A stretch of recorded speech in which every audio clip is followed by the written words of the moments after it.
অতি বিপ্লবী হয়ে নৈরাজ্য সৃষ্টি করা যাবে না বললেন মির্জা ফখরুল। সংস্কারে একাধিক কমিশন হলেও শিক্ষা নিয়ে হতাশা। অতি বিপ্লবী কোনো চিন্তা ভাবনা নিয়ে সমাজে আরো অস্থিরতা বা একটা চরম একটা পরিস্থিতি সৃষ্টি করাটা বোধহয় সঠিক হবে না। নৈরাজ্য সৃষ্টি করাটা বোধহয় ঠিক হবে না। তত্ত্বাবধায়ক সরকার 4 মাসে জাতীয় স্থানীয় নির্বাচন করতে পারবে মনে করে সংস্কার কমিশন। ট্রাইব্যুনালে দোষী প্রমাণিতরা অংশ নিতে পারবে না ভোটে।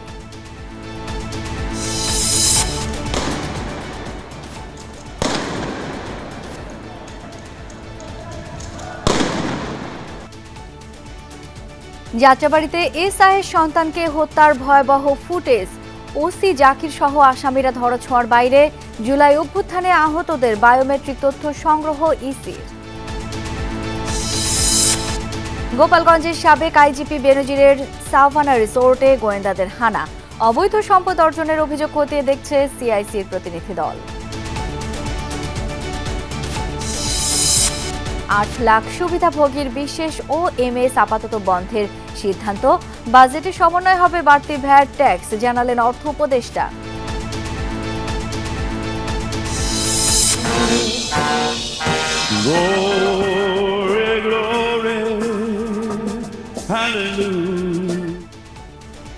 অভিষেকে নেচে গিয়ে অন্যরকম আনুষ্ঠানিকতা ট্রাম্পের। সই করলেন একগুচ্ছ নির্বাহী আদেশে। অভিবাসন, সীমান্তে কড়াকড়ি সহ বিভিন্ন ইস্যুতে কঠোর অবস্থান।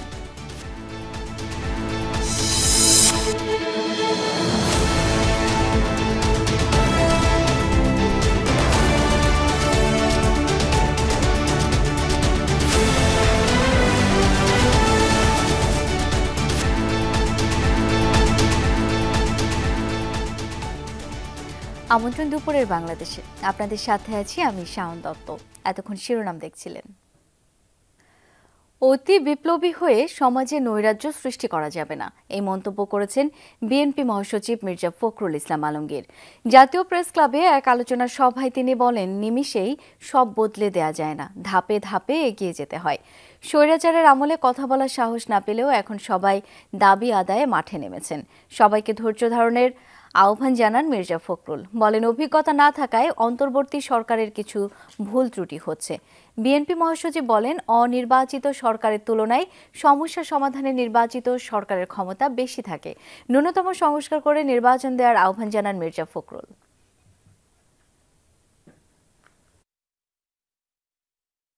অতি বিপ্লবী কোন চিন্তা ভাবনা নিয়ে সমাজে আরো অস্থিরতা বা একটা চরম একটা পরিস্থিতি সৃষ্টি করাটা বোধহয় সঠিক হবে না। নৈরাজ্য সৃষ্টি করাটা বোধহয় ঠিক হবে না।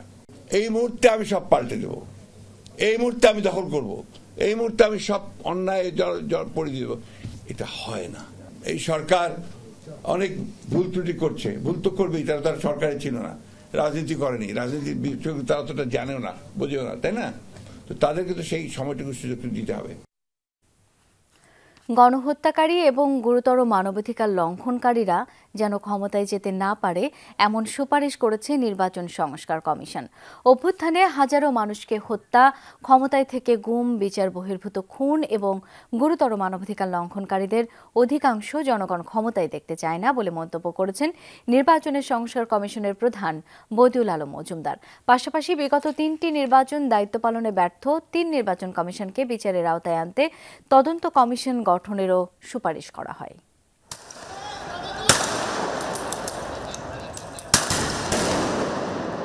আওয়ামী লীগের নির্দেশে শুধু জুলাই আগস্টের আন্দোলনে নির্বিচারে হত্যা করা হয়েছে 2000-এর বেশি মানুষকে।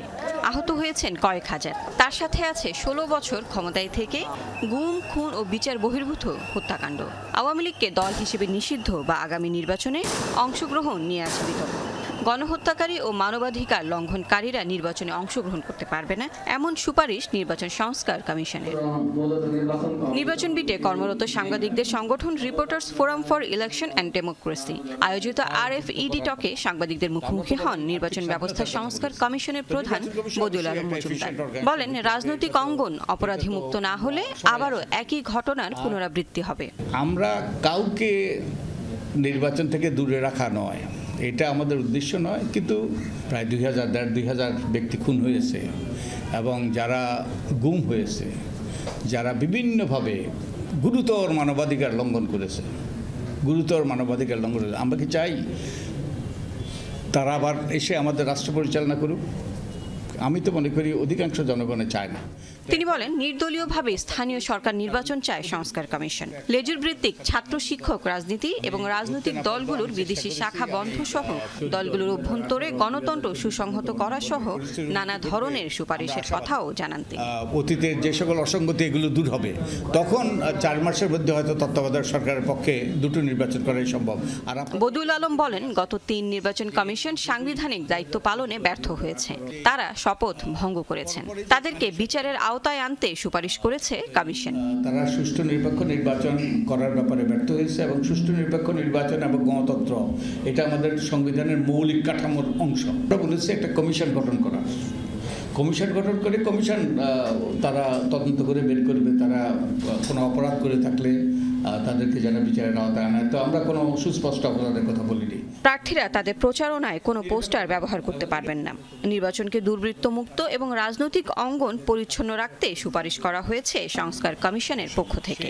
অসীম ক্ষমতা ব্যবহার করে তারা সুষ্ঠু নির্বাচন করতে পারে। লাভলি বিথি, যমুনা নিউজ, ঢাকা। একজন মারতে কতগুলো গুলি লাগে স্যার? মনে আছে পুলিশের বুলেটে ছেলের মৃত্যুর পর এসআই মইনুল হোসেনের এই মন্তব্য? সামাজিক মাধ্যমে ভাইরাল যাত্রাবাড়িতে ইমাম হোসেন তাইম হত্যার সেই নৃশংসতায় কেঁপে উঠেছিল সারা দেশ। প্রায় 6 মাস হতে চললেও সেই ঘটনায় গ্রেপ্তার মাত্র একজন। ধরাছোঁয়ার বাইরে মাত্র 1.5 ফুট দূর থেকে গুলি করা ওসি জাকির। সেদিনের ঘটনায় অনেকের সাথে প্রত্যক্ষদর্শী ছিলেন সহকর্মী আরেফিন শাকিল।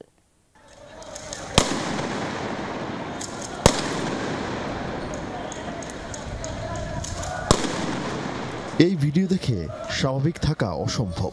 গুলিবিদ্ধ নিরস্ত্র যুবককে জেনে বুঝে হত্যা করছেন একজন আইন রক্ষাকারী। ভিডিও ধারণ করার কাজটাও ছিল ভয়ের। গুলিতে আহত ইমাম হাসান তাইমকে সরিয়ে নেয়ার চেষ্টা করছিলেন সঙ্গে থাকা রাহাত। সেখানে আবার 3টি গুলি করেন জাকির, যিনি ছিলেন তৎকালীন যাত্রাবাড়ি থানার ওসি তদন্ত।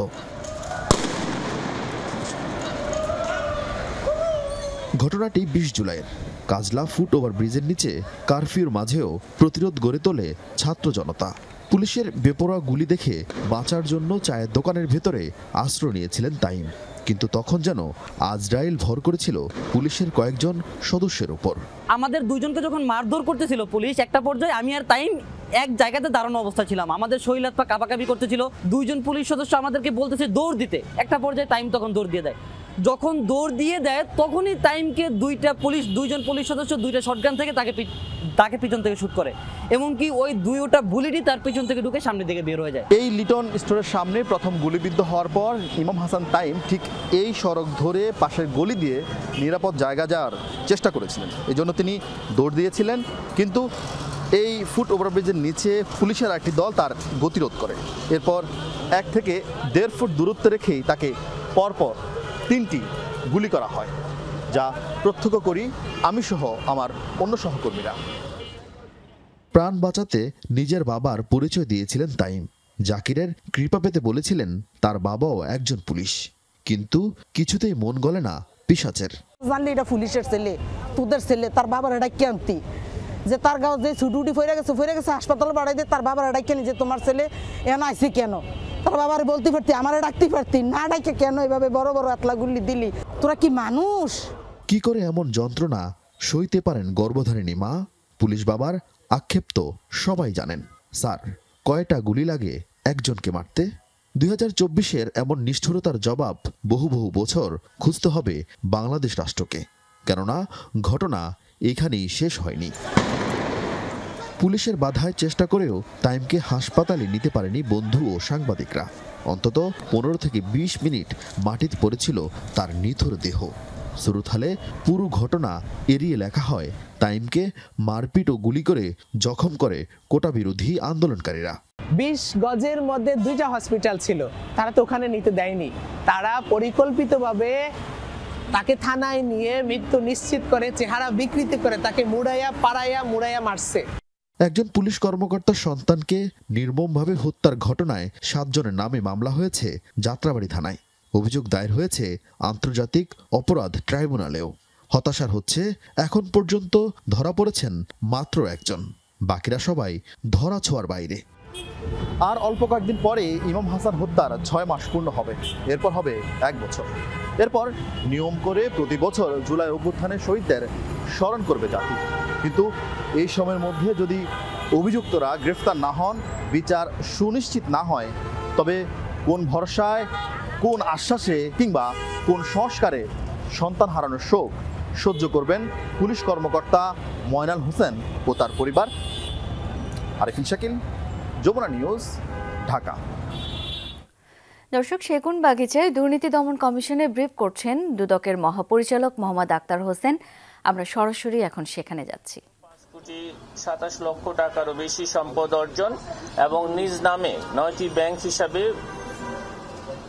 12,32 লক্ষ টাকা জমা এবং 9,99 লক্ষ টাকা উত্তোলন সহ অস্বাভাবিক লেনদেন করে প্রাপ্ত অর্থ সম্পত্তির অবৈধ উৎস গোপন আড়াল করার উদ্দেশ্যে হস্তান্তর, স্থানান্তর, রূপান্তর করার অপরাধে তার বিরুদ্ধে দুর্নীতি দমন কমিশন আইন 2004, দুর্নীতি প্রতিরোধ আইন 1947 এবং মানি লন্ডারিং প্রতিরোধ আইন 2012 এর সংশ্লিষ্ট ধারায় আরও একটি মামলা রুজু করা হয়েছে। জনাব মোহাম্মদ জাকির হোসেন, সাবেক সংসদ সদস্য, কুড়িগ্রাম 4 ও সাবেক প্রতিমন্ত্রী, প্রাথমিক ও গণশিক্ষা মন্ত্রণালয়, অসৎ উদ্দেশ্যে নিঃস্বার্থে আর্থিকভাবে লাভবান হওয়ার জন্য সরকারের দায়িত্বশীল পদে থেকে অবৈধ উপায়ে জ্ঞাত আয়ের উৎসের সহিত অসঙ্গতিপূর্ণ 12,81 লক্ষ টাকারও বেশি সম্পদ অর্জন এবং নিজ নামে 9টি ব্যাংক হিসাবে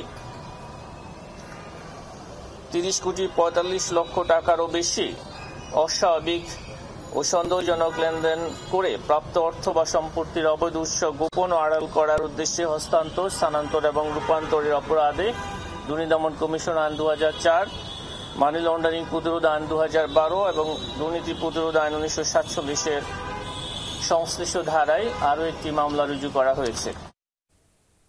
দুদক মহাপরিচালকের ব্রিফিং শুনছিলাম সরাসরি।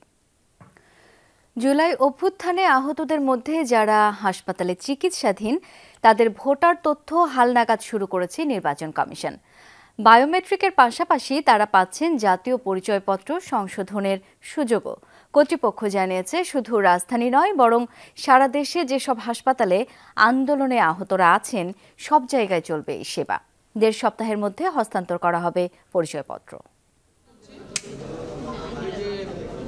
একে একে নেওয়া হচ্ছে আঙ্গুলের ছাপ, চোখের আইরিশ, তোলা হচ্ছে ছবি। তবে এটি কোনো নির্বাচন কার্যালয় বা ভোটার হালনাগাদ কেন্দ্র নয়, বরং হাসপাতালেই চলছে বায়োমেট্রিকের কাজ। বাড়ি বাড়ি গিয়ে ভোটার হালনাগাদের পাশাপাশি এবার জুলাই আন্দোলনে চিকিৎসাধীন আহতদের জন্য বিশেষ এই ব্যবস্থা ইসির। মঙ্গলবার সকালে বিএসএমএমইউর কেবিন ব্লকে জুলাই বিপ্লবে আহতদের ভোটার হালনাগাদ করতে যায় বিশেষ টিম। এক টেবিলে বসেই ভোটার আবেদনকারীর তথ্য, ছবি তোলা, আঙ্গুলের ছাপ এবং চোখের আইরিশ দিয়ে ভোটার হওয়ার প্রক্রিয়া সম্পন্ন করছেন আহতরা। সুযোগ পাচ্ছেন জাতীয় পরিচয়পত্র সংশোধনেরও। ওনারা এখানে এসে হচ্ছে আমাদের আঙ্গুলের ছাপ, আমাদের হচ্ছে ছবি নিয়ে যাচ্ছে একসাথে, যেটার কারণ হচ্ছে যে আমাদের আর ভোগান্তি পোহাতে হবে না। আমরা যারা হসপিটালে আছি আমাদের তো ভোটার আইডি কার্ড নিয়ে বা দেশে যে ভোটার আইডি কার্ড আমরা করবো এই অবস্থাটা আমাদের নেই। অনুভূতি বলতে প্রকাশ করার মতো না আর কি, এটা কখনো কল্পনা করতে পারিনি এত সহজভাবে কাজটা করবে। খুবই ভালো লাগছে, কারণ আমরা যদি এটা বাহির থেকে করতাম অথবা বাড়িতে যেয়ে করতাম তাহলে সেক্ষেত্রে অনেক হ্যাসেল হইতে হইতো। সো আমরা তো রুগী, আমাদের তো হাঁটা চলা একদমই নিষিদ্ধ। এখানে আমরা তো অনেকে মেডিকেল যেতে পারবো না বা হাঁটা চলাফেরা করতে পারবো না, হুইল চেয়ার। তো ওনারা যেটা পদ্ধতি নিচ্ছে আমরা আসলে ওনাদেরকে ধন্যবাদ জানাতে চাই। আহতদের পাশাপাশি তাদের পরিবারের সদস্যরাও পাচ্ছেন এই বিশেষ সুবিধা। কর্তৃপক্ষ বলছে দিনব্যাপী চলবে ভোটার হালনাগাদ কার্যক্রম। আমরা এখানে যে সার্ভিসগুলো দিচ্ছি তার যাদের নতুন এনআইডি নাই বা এনআইডি কার্ডের সংশোধন করতে হবে বা এনআইডি হারিয়ে গিয়েছে বা এই জাতীয় কোনো সমস্যা থাকলে এই 4 জাতীয় সমস্যার জন্য আমরা এখান থেকে সার্ভিসগুলো দিচ্ছি। আহতদের মধ্যে যাদের হাত ও চোখ ক্ষতিগ্রস্ত তাদের কার্ড দেওয়া হচ্ছে কমিশনের অনুমতিতে। 1.5 সপ্তাহের মধ্যেই করা হবে হস্তান্তর। নর্মালি যাদের হাত থাকে না আমরা তাদেরকেও কিন্তু ভোটার করি বা এনআইডি দেই। তো যাদের এরকম সীমাবদ্ধতা হয়ে গেছে আমরা তাদের এই বিষয়ে আমরা কমিশনের পারমিশন নিয়ে তাদেরকে আমরা এনআইডি এবং এনআইডি দিব এবং ভোটার তালিকায় সম্পৃক্ত করব এবং যত জায়গায় রুগী আছে আমরা তাদের কাছে পৌঁছাবার চেষ্টা করব জুলাই আগস্টে যারা আহত। এনআইডি কর্তৃপক্ষ বলছে শুধু ঢাকার হাসপাতালগুলোই নয়, পর্যায়ক্রমে এই সেবা দেওয়া হবে সারা দেশে জুলাই অভ্যুত্থানে চিকিৎসাধীন আহতদের। ফয়সাল মাহমুদ, যমুনা নিউজ, ঢাকা।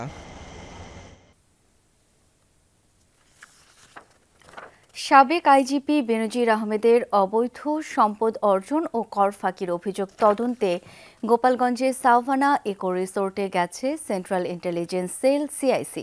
সকাল থেকে তারা সেখানে তথ্য সংগ্রহ করছে। 2015 থেকে 20 সাল পর্যন্ত র্যাবের মহাপরিচালক এবং 2020 সাল থেকে 22 পর্যন্ত পুলিশের মহাপরিদর্শক থাকাকালীন গোপালগঞ্জের বৈরাগীটোল গ্রামে 621 বিঘা জমির উপর গড়ে তোলেন এই রিসোর্ট ও পার্ক।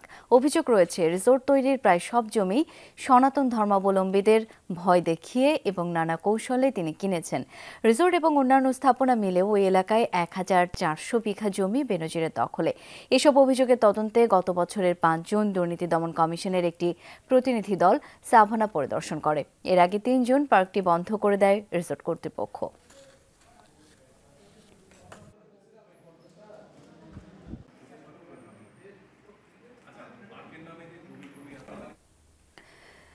দর্শক, তথ্য তালাশের ব্যাপারে আরো জানবো। ঘটনাস্থল থেকে এখন সরাসরি যোগ দিচ্ছেন সহকর্মী মোজাম্মেল হোসেন মুন্না। গোয়েন্দাদের কার্যক্রম কোন পর্যায়ে, কখন নাগাদ ব্রিফিং হতে পারে, জানাবেন বিস্তারিত।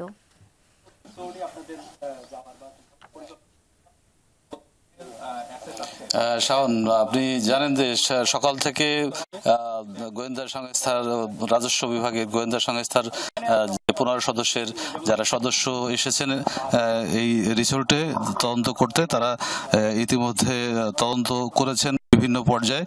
তারা এখন এই মুহূর্তে তদন্ত কমিটির পক্ষ থেকে সাংবাদিকদের ব্রিফ করা হচ্ছে।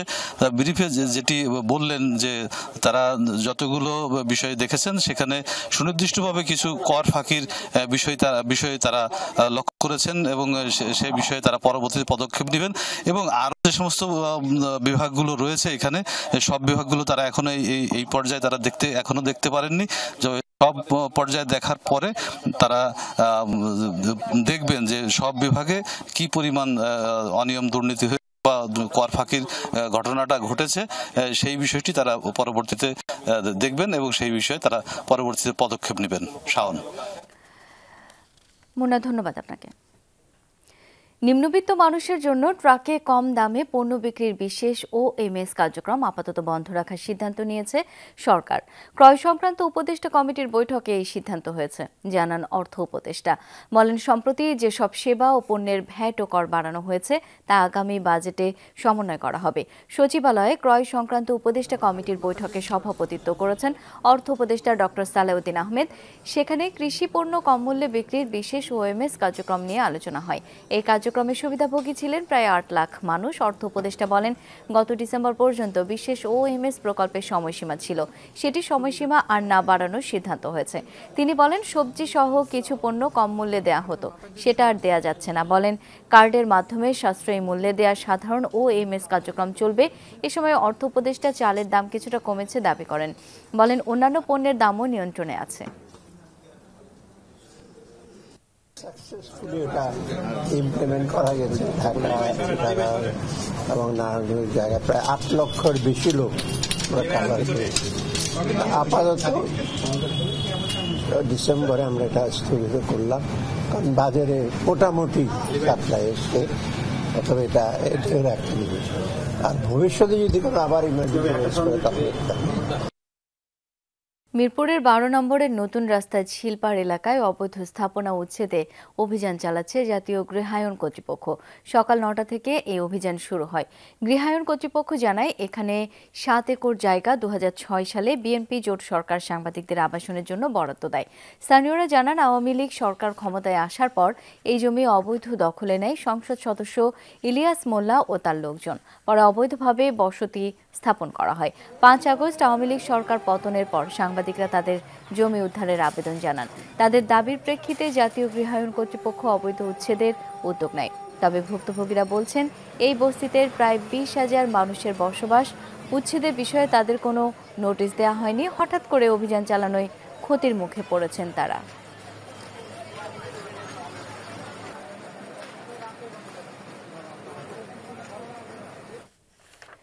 মিরপুরের পল্লবীতে চলে যেতে চাই এই মুহূর্তে। সেখানে রয়েছেন সহকর্মী এম.এ. আজিজ।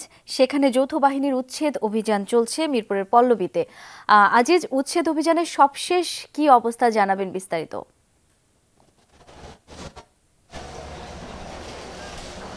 ধন্যবাদ শাওন। এখানে আমরা দেখতে পাচ্ছি যে অভিযান চলমান আছে। সকাল 9টা থেকে এই অভিযান শুরু হয়েছে। এখানে গৃহায়ন ও গণপূর্ত অধিদপ্তরের তত্ত্বাবধানে এখানে সকাল 9টা থেকে অভিযান শুরু হয়। সেই অভিযানে আমরা দেখতে পাচ্ছি যে আইন শৃঙ্খলা বাহিনীর সদস্যদের ব্যাপক উপস্থিতি। আমরা দেখতে পাচ্ছি যে এখানে সকাল 9টার পর যে অভিযান শুরু হয় তার গতি পায় মূলত সকাল 10টার দিকে। এখানে যারা বস্তিবাসী আছেন তারা আমাদেরকে জানিয়েছেন যে 20,000 মানুষের বসবাস এই বস্তিতে। তো তাদেরকে আগে থেকেই নোটিশ না দিয়েই মূলত ভেঙে দেওয়া হয়েছে তাদের ঘরবাড়ি, যার ফলে তারা ব্যাপক ক্ষতির সম্মুখীন হয়েছেন।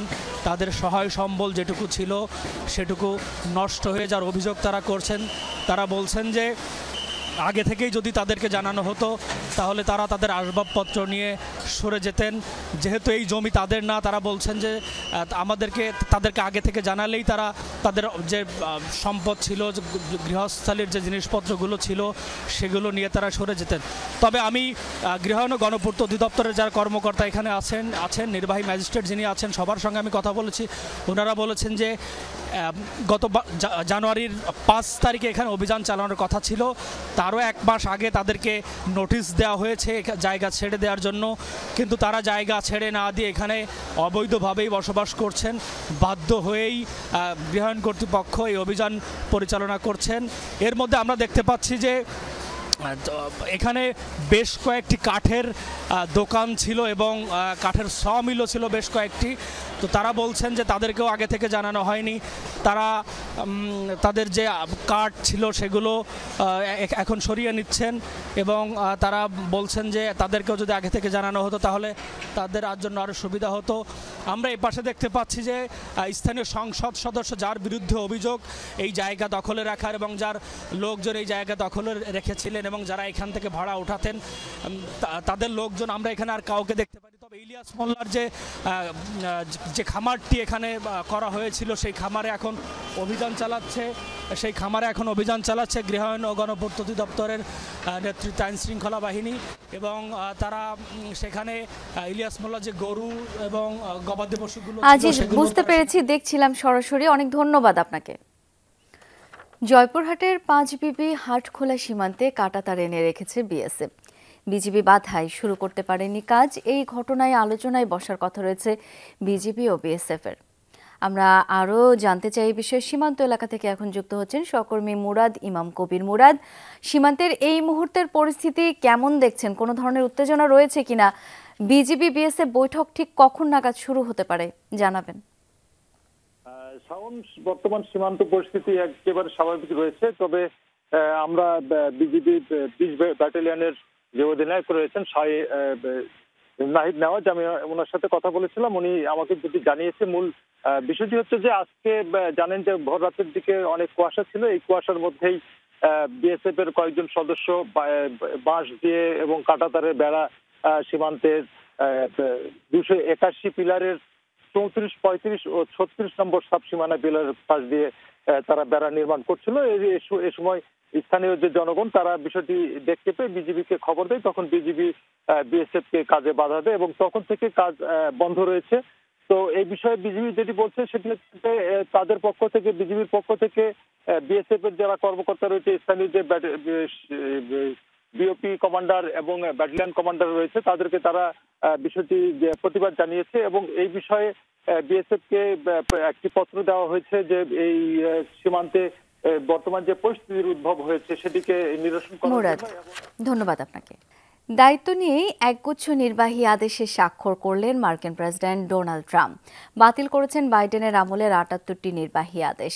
জন্মসূত্রে নাগরিকত্ব বাতিল, মেক্সিকো সীমান্তে জাতীয় জরুরি অবস্থা জারি সহ ফেডারেল সরকারের বেশ কিছু নীতিমালায় পরিবর্তনের পদক্ষেপ নিয়েছেন। পূর্ণাঙ্গ ক্ষমা করলেন ক্যাপিটাল হিলে হামলার ১৫০০ অভিযুক্তকে। প্যারিস জলবায়ু চুক্তি আর বিশ্ব স্বাস্থ্য সংস্থা থেকে যুক্তরাষ্ট্রের নাম প্রত্যাহারের নির্বাহী আদেশেও স্বাক্ষর করেন ট্রাম্প। ডোনাল্ড ট্রাম্প মানেই নাটকীয়তা। দায়িত্ব নিয়েই যেন পরিবর্তনের স্রোত বইয়ে দিতে শুরু করেছেন নতুন মার্কিন প্রেসিডেন্ট। শপথ গ্রহণ অনুষ্ঠানের পর ক্যাপিটাল অ্যারেনার মঞ্চেই স্বাক্ষর করেন একের পর এক নির্বাহী আদেশে। যেসব বিষয়ে আগেই ধারণা দিয়েছিলেন সব যেন একযোগে কার্যকরের তাড়া ট্রাম্পের। শুরুতেই বাতিল করেন জো বাইডেনের আমলের সব নির্বাহী আদেশ। ফেডারেল সরকারের বেশ কিছু নীতিমালায় পরিবর্তন ও মূল্যস্ফীতি নিয়ন্ত্রণ ইস্যুতেও নিয়েছেন পদক্ষেপ। প্যারিস জলবায়ু চুক্তি থেকে যুক্তরাষ্ট্রের নাম প্রত্যাহার এবং বিশ্ব স্বাস্থ্য সংস্থা থেকে বেরিয়ে যাওয়ার আদেশেও স্বাক্ষর করেন ট্রাম্প। বিশ্ব স্বাস্থ্য সংস্থাকে $500 মিলিয়ন দিতাম আমরা, যেটা আমি বন্ধ করেছি। 140 কোটি জনসংখ্যার দেশ হয়েও চীন $39 মিলিয়ন দেয়। সেখানে আমরা 32 কোটি জনসংখ্যা নিয়ে $500 মিলিয়ন দেব। এটা আমার কাছে বৈষম্য মনে হয়। ক্যাপিটাল অ্যারেনা থেকে হোয়াইট হাউসে যান ডোনাল্ড ট্রাম্প। পৌঁছেই সরাসরি চলে যান ওভাল অফিসে। সই করেন আরও কিছু নির্বাহী আদেশে। এর মধ্যে রয়েছে জন্মসূত্রে মার্কিন নাগরিকত্ব বাতিল, যুক্তরাষ্ট্রের দক্ষিণ সীমান্তে জাতীয় জরুরি অবস্থা জারির মতো ইস্যু, মেক্সিকো কানাডার বিরুদ্ধে শুল্কের তোপ দাগানোর কথাও মনে করিয়ে দেন। মেক্সিকো ও কানাডার উপর 25% শুল্ক আরোপের চিন্তা করছি, কারণ তারা উভয়ই বিপুল সংখ্যক মানুষকে এদিকে ঠেলে দেয়। কানাডা সুযোগের দারুণ অপব্যবহারকারী। মানুষের পাশাপাশি মাদক ঢোকে এখানে। 2021-এ ক্যাপিটাল হিলে হামলাকারী ট্রাম্প সমর্থকদের নিয়ে দেয়া নির্বাচনী প্রতিশ্রুতি পূরণেও দেরি করেননি। ওই মামলায় অভিযুক্ত 1,500 মানুষকে সাধারণ ক্ষমা ঘোষণা করে নির্বাহী আদেশে স্বাক্ষর করেন ট্রাম্প। 6 জানুয়ারির ঘটনায় 1,500-এর মতো আটক আছে। তাদের পূর্ণ ক্ষমা করা হবে। আশা করি রাতেই তারা ছাড়া পাবে। সত্যি আমি এটা প্রত্যাশা করছি। দায়িত্ব গ্রহণের পর বিভিন্ন ইস্যুতে নির্বাহী আদেশ জারি মার্কিন প্রেসিডেন্টদের জন্য বহু পুরনো চর্চা। পরবর্তী প্রেসিডেন্ট বা আদালত চাইলে বাতিলও করতে পারে এসব আদেশ। তবে ডোনাল্ড ট্রাম্পের এবারের পদক্ষেপ নজিরবিহীন। বিভিন্ন মার্কিন গণমাধ্যমের তথ্য অনুযায়ী দায়িত্ব গ্রহণের পরপরই 200 নির্বাহী আদেশের ঘোষণা দিতে পারেন নতুন প্রেসিডেন্ট। তাই ধারণা করা যায় আগামী কয়েক ঘন্টায় আসতে পারে আরও কিছু চমক। ডরথি তাস্ট্রিন, যমুনা নিউজ। সংঘাত ছড়ানো নয়, যুদ্ধ থামানোই হবে যুক্তরাষ্ট্রের সাফল্য। কমান্ডার ইন চিফ হিসেবে দেয়া প্রথম ভাষণে এমনটাই জানালেন প্রেসিডেন্ট ডোনাল্ড ট্রাম্প। বলেন, বাহিনীকে এতটাই শক্তিশালী করা হবে যে কারো কাছেই মাথা নত করবে না যুক্তরাষ্ট্র। বিশ্বজুড়ে চলা যুদ্ধ বিগ্রহ বন্ধই হবে মূল সামরিক নীতি। প্রেসিডেন্ট হিসেবে শপথ নেওয়ার পর পদাধিকার বলে দেশটির সামরিক বাহিনীর সর্বাধিনায়কও ডোনাল্ড ট্রাম্প। তাই শপথ অনুষ্ঠান শেষে কমান্ডার ইন চিফের সংবর্ধনা অনুষ্ঠানে অংশ নেন নতুন মার্কিন রাষ্ট্রপ্রধান। সাথে ছিলেন ফার্স্ট লেডি মেলানিয়া ট্রাম্প। ভাষণে তিনি বলেন, কারো চাপে নতি স্বীকার করবে না যুক্তরাষ্ট্র। আমরা জয়ের পক্ষেই লড়াই করব। এর মাধ্যমেই আসবে অভূতপূর্ব জয়। শত্রু মিত্র কেউই কোনো ধরনের চাপে ফেলতে পারবে না। অর্থনীতি সহ প্রতিটি ক্ষেত্রেই যুক্তরাষ্ট্র শক্তিশালী হয়ে উঠবে। ট্রাম্প বলেন, বিশ্বজুড়ে চলা সামরিক সংঘাত বন্ধ করাই হবে যুক্তরাষ্ট্রের মূলনীতি। লড়াই সৃষ্টি নয়, বরং যুদ্ধ বন্ধ করাকেই সাফল্য হিসেবে আখ্যা দেন ট্রাম্প। সাফল্য শুধু যুদ্ধ জয়ের মাধ্যমেই হবে না, বরং যেসব যুদ্ধ সংঘাত আমরা থামাবো সেটাই হবে আসল সফলতা। শুধু লড়াই করেই জয়ী হওয়া যায় না, যুদ্ধ থামিয়েও সফল হওয়া যায়। এতে শত্রু মিত্র সবাই সম্মান করবে। শান্তি প্রতিষ্ঠাই হবে আমাদের সক্ষমতার উৎস। নির্বাচনী প্রচারণার সময় রাশিয়া ইউক্রেন যুদ্ধ বন্ধের পাশাপাশি মধ্যপ্রাচ্যের চলমান অস্থিতিশীলতা বন্ধে কার্যকর ভূমিকা রাখার কথা জানিয়েছিলেন ট্রাম্প। এরই মধ্যে তার শপথের আগেই গাজায় ইসরায়েলি হামলা বন্ধে যুদ্ধবিরতি কার্যকর হয়েছে। মীর মুশফিকা হাসান, যমুনা নিউজ। এদিকে ঐতিহ্য অনুসারে নাচের অনুষ্ঠানে অংশ নেন প্রেসিডেন্ট ডোনাল্ড ট্রাম্প, সাথে ছিলেন first lady Melania Trump. Washington ডিসির হলে আয়োজিত হয় প্রেসিডেন্ট এবং ফার্স্ট লেডির সম্মানে বিশেষ এই নাচের অনুষ্ঠান। এ সময় সাথে ছিলেন ভাইস প্রেসিডেন্ট জেডি ভ্যান্স এবং তার স্ত্রী উষা ভ্যান্স।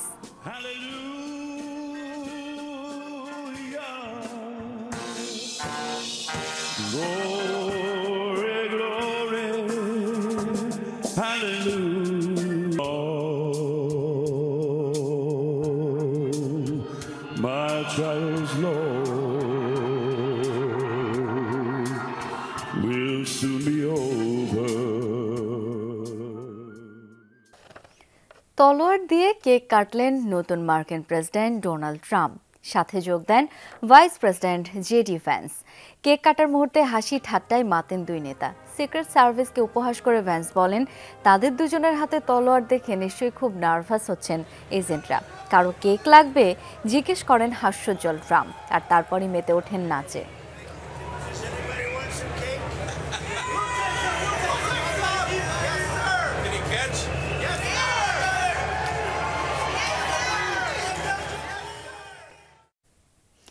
এদিকে নতুন মার্কিন প্রেসিডেন্ট ডোনাল্ড ট্রাম্পের সম্মানে বিশেষ মধ্যাহ্নভোজের আয়োজন করা হয় ক্যাপিটল হিলে। এই আয়োজনকে কেন্দ্র করে ভিআইপি আর ক্ষমতাধর ব্যক্তিদের মিলন মেলায় পরিণত হয় স্ট্যাচুয়ারি হল। স্পিকার থেকে শুরু করে আইন প্রণেতারা যেমন ছিলেন তেমনই ছিলেন বিচার বিভাগের নীতি নির্ধারকরা, ব্যবসায়ী, টেক জায়ান্টের কর্ণধাররাও ছিলেন এই আয়োজনে। উপস্থিত ছিলেন মার্কিন সুপ্রিম কোর্টের প্রধান বিচারপতি জন রবার্টস, ছিলেন যুক্তরাষ্ট্রের স্পিকার, সিনেটর এবং সামরিক বাহিনীর শীর্ষ কর্মকর্তারা। সৌদি আরব যেতে ইচ্ছুক কর্মীদের মেনিনজাইটিস টিকা লাগবে না, বরং হজ বা উমরা করতে ইচ্ছুকদের জন্য তা বাধ্যতামূলক করা হয়েছে বলে এক বিজ্ঞপ্তিতে বিষয়টি স্পষ্ট করেছে সিভিল এভিয়েশন কর্তৃপক্ষ। এর আগে সৌদি আরব যেতে বাধ্যতামূলক করা মেনিনজাইটিস টিকা নির্দিষ্ট হাসপাতালগুলো না পেয়ে আন্দোলনে নামে সৌদি আরব গমন ইচ্ছুক শ্রমিকরা। সকালে রাজধানীর স্কয়ার হাসপাতালের সামনে অবস্থান নেন তারা। পরে মিছিল নিয়ে প্রবাসী কল্যাণ ভবনের সামনে বিক্ষোভের মাধ্যমে সরকারের হস্তক্ষেপ চান তারা। এরই মধ্যে এক বিজ্ঞপ্তিতে বিষয়টি স্পষ্ট করে সিভিল এভিয়েশন কর্তৃপক্ষ বলা হয়, যারা উমরা বা হজ করতে সৌদি আরবে যাবেন তাদের সবাইকে যাওয়ার কমপক্ষে 10 দিন আগে মেনিনজাইটিসের টিকা গ্রহণ করতে হবে। ভ্রমণের সময় সেই টিকা নেওয়ার সনদ সঙ্গে রাখতে হবে। তবে 1 বছরের শিশুদের এই টিকা নেওয়া বাধ্যতামূলক নয়। কেউ যদি গত 3 বছরের মধ্যে টিকা নিয়ে থাকেন তাহলে সৌদি আরবে প্রবেশে তাকে নতুন করে আর টিকা দিতে হবে না। বনের পাখি নয়, মনের পোষা পাখি। কত রঙের সেসব পাখি খাঁচাবন্দি হয়ে এ ঘরে ও ঘরে সুখ কুড়ায়, সুখ বিলায়। এই পাখি সবখানে মেলে না। বিচিত্র সব পাখি যেন উড়ে এসে জুড়ে বসে মিরপুরের পাখির হাটে, যেই হাটে মানুষের ভিড়ে পা ফেলবার জো থাকে না।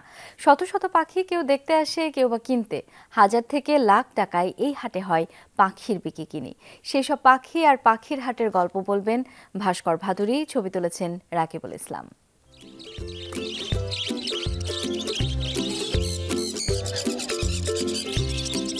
ঝকমকে রং বেরঙের হাজারো পাখি যেন তার সুরেলা ডাক আর রঙের বৈচিত্র্যে ডেকে নিয়ে যায় অন্য কোনো জগতে। স্রষ্টার কি দারুণ সৃষ্টি ফুল আর পাখি, যার আহ্বান শৌখিন মনকে নিঃসন্দেহে এনে দেয় স্থিরতা। ছবির মতো সুন্দর এই চিত্রপট দেশের সবথেকে বড় পাখির হাটে। শত শত রঙের মিশ্রণে এক একটি খাঁচা যেন যান্ত্রিক জীবনের বহুমাত্রিক সুখ। প্রতি শুক্রবার মিরপুর 1 নম্বরের এই পাখির হাটে যোগ দেয় হাজারো মানুষ, কেউ ঢাকার, কেউ বা বাইরের। কি নেই এই বাজারে? লাভবার্ড, ককাটেল, ঘুঘু, সানকনেরো কিংবা লকিকেজ, ময়না, পুনর অথবা ম্যাকাও, নানা জাতের বর্ণিল পাখি মিলবে এখানে। জাত ভেদে জোড়ার দাম পড়বে 1000 থেকে 5.5 লক্ষ টাকা পর্যন্ত। এটা 2 লাখ টাকা প্লাস, যদি বলে আর কি প্রথমেই বলি 2 লাখ টাকা প্লাস। এটা খুব সুন্দর কথা বলে, পাপা বলে, হ্যালো বলে, খুব সুন্দর হাসি দেয়। এই পাখির বৈশিষ্ট্য এইটা। আর আপনি শুয়ে থাকবেন, ও আপনার পাশে এসে শুয়ে থাকবে। আজকালকার তো সবাই মনে করেন টিভিতে, মোবাইলে বেশি সময় দেয়। একটা বাচ্চাকে যদি একটা পাখি কিনে দেওয়া হয়, সেক্ষেত্রে দেখা যায় ও পাখি নিয়ে ব্যস্ত থাকে। সোশ্যাল মিডিয়ার দিকে ওর অ্যাডিক্টেডটা কমে যায়। চোখ, উজ্জ্বলতা, কথা বলার জন্য এদের দাম ভিন্ন হয়ে থাকে। এটার দাম পড়বে 1,70,000 টাকা। ছেলেগুলোর পাখার নিচে এরকম লাল হয়ে থাকে। এটা ইলেকট্রাস প্যারট, এর বয়স 1 বছর, এদের ডিএনএ করা লাগে না, এর দাম পড়বে 1,30,000 টাকা। এই বাজারে ওঠা 90% পাখি বিক্রেতারা নিজেরা ব্রিড করেন।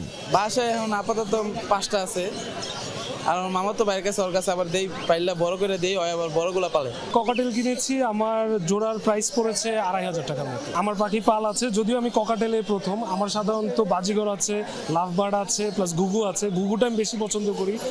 পাখি কেনার পর তার নানান খাবার আর ওষুধও পাওয়া যাবে এই হাটেই।